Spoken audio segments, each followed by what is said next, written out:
you're listening to inspired the name of a popular unit at QUT called Sex, Drugs and Rock and Roll. Hi, I'm Steve Dillon. Today I'm going to talk to you about eZine and iRadio, creating a real-world learning community for music. I'm going to begin with a little bit of educational background. The use of real-world environments that engage learners in conceptual and phenomenological learning through concrete experience has been explored by people like Howard Gardner with his Arts Propel project, where he used domain projects and portfolios for assessment. These ideas have been moved into the digital domain as long ago as 1980 by Seymour Papert with his work with Logo and Lego and devising a constructivist approach.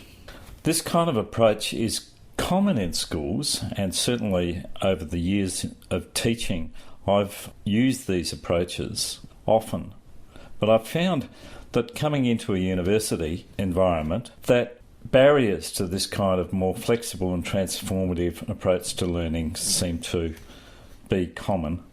So this project aims to create a virtual environment that enables a continuous and dynamic discourse to occur between students, tutors, and the constructed learning environment that encourages peer learning, the development of research and publication skills in multimedia formats, and we hope is intrinsically engaging. I would like to discuss the idea or the metaphors of iRadio and eZine as real-world experiences.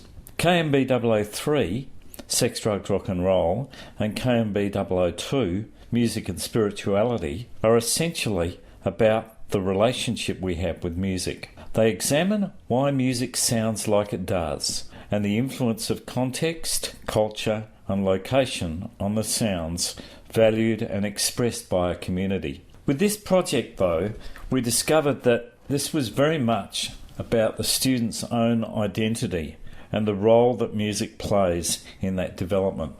iRadio, or internet radio, is realised in the units by using podcasts as a principal means of delivering lectures as radio broadcasts. Students were also encouraged to submit their projects in this form as well. That doesn't mean that we didn't give live lectures. We certainly did. We had films, we had live performance, and we even had a hypnotic experience where the entire lecture theatre was hypnotised by a lecturer, demonstrating transcendence. The idea of an eZine, or electronic magazine, is an internet magazine. And in this metaphor, students take on the role of investigative reporters working for an eZine, and their individual stories and works are edited, critiqued, and published in this way. They publish them in volumes and issues or through a Wikipedia-style interface. Sex, Drugs, Rock and Roll used volumes and issues in an eZine format, and Music and Spirituality used a Wikipedia-style interface. The technological affordances of Web 2 technologies and Web 2 environments in current practice is an interesting thing that we discovered whilst working with this teaching and learning grant. Places like YouTube, MySpace and Wikipedia are very, very pervasive. With ICTs and learning, we tend to impose learning management systems and institutionally framed approaches to teaching and learning. The current world of ICTs is pervasive, and it's a culture of real-life networks that are enhanced or extended by virtual ones. One of the things we are learning is that unless a network has a real-life community, then it will not be sustainable in a virtual space. Institutional frameworks often inspire creative or subversive behaviour, as we discovered. One of the things we found in this project was that rather than use QUT's sometimes clumsy and inaccessible interfaces, students began to use the more familiar free spaces like Wikispaces, MySpace and YouTube to upload and edit materials. They then simply linked or placed embedded links within the university learning management system. What was observed was that part of students' existing habits of technology use was encouraged by the unit rather than in a rigid opposition to it. All the problems we had with upload limits and counterproductive policies seemed to disappear. We also found that Professor Richard Veller's model of a media wiki for music and spirituality, which he devised for the ABC recently, after, ironically, giving a lecture in KMB 002 about music and spirituality, provided us with a good metaphor for the unit to base around a wiki structure rather than a blog approach of the eZine style presentation. This proved very successful, with some wonderful works being produced by students. Assessment in these units was by peer and academic review.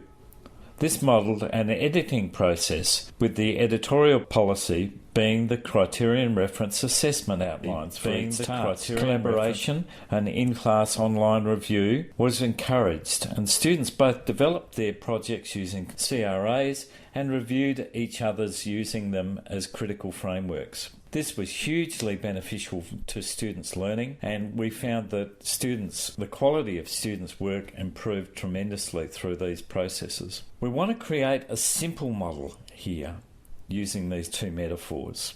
And so the model we used in both these units is based upon 3 items of assessment. Item 1 simply is about creating a proposal for a project that examines personal, social and cultural aspects of music in society. This is then critiqued in groups, in publishing groups. Then students undertake the project itself. The project could be an essay or an article, a creative work, or a podcast documentary. The third item of assessment is a reflective exam, which involves the understanding of 7 key concepts, showing both a personal understanding through their work and observations drawn from their experiences with the podcasts, videos, live performances, readings and recordings. What this means pedagogically was that we had a model of learning that centred around ontological perspectives on learning that explored the key concepts. Firstly, these were experienced through planning and collaborative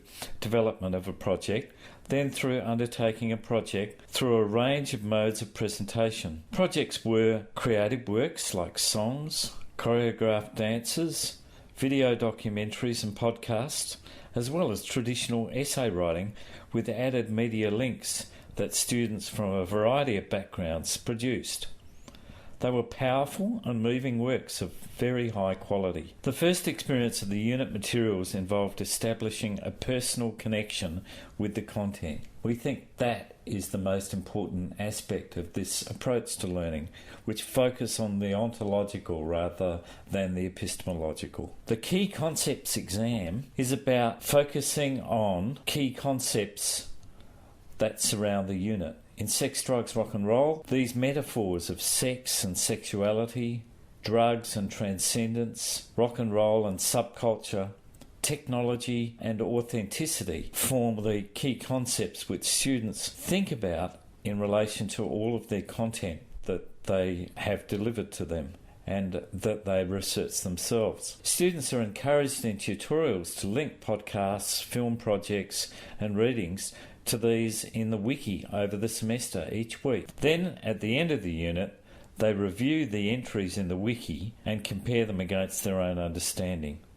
The take-home exam involved simply showing the students' understanding of these concepts, drawing on documented and personal evidence, and writing a reflective statement about their understanding of these concepts. What we came to see in this exam was that students were conscious of the effects the unit experience had upon their own identities. We're not sure what that means in terms of generic capabilities, but we are interested that units appear to be significant in lifelong learning for students. As an educational researcher, I've been observing, documenting and publishing about meaningful engagement for many years. And what this project has shown us is that by using real-world tasks and beginning the study by focusing the learning on the student's personal experience with phenomena of the study, we can get much more engagement and meaning for the students. Then, when we involve students in conceptualised learning using social networks, both present and virtual, we can expand that personal knowledge to a deeper understanding of the concepts involved in the unit. As a result of this project, we intend to produce a set of eZine and iRadio templates using the two models described. We also hope to create an open source interactive PDF book that details the case studies and outlines the teaching and learning materials and links this to educational theories of constructivism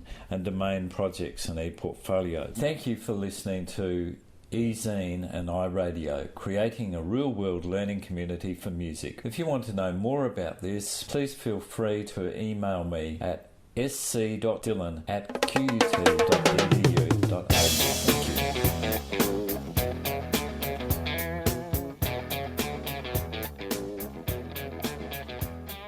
Sex and drugs and rock and roll.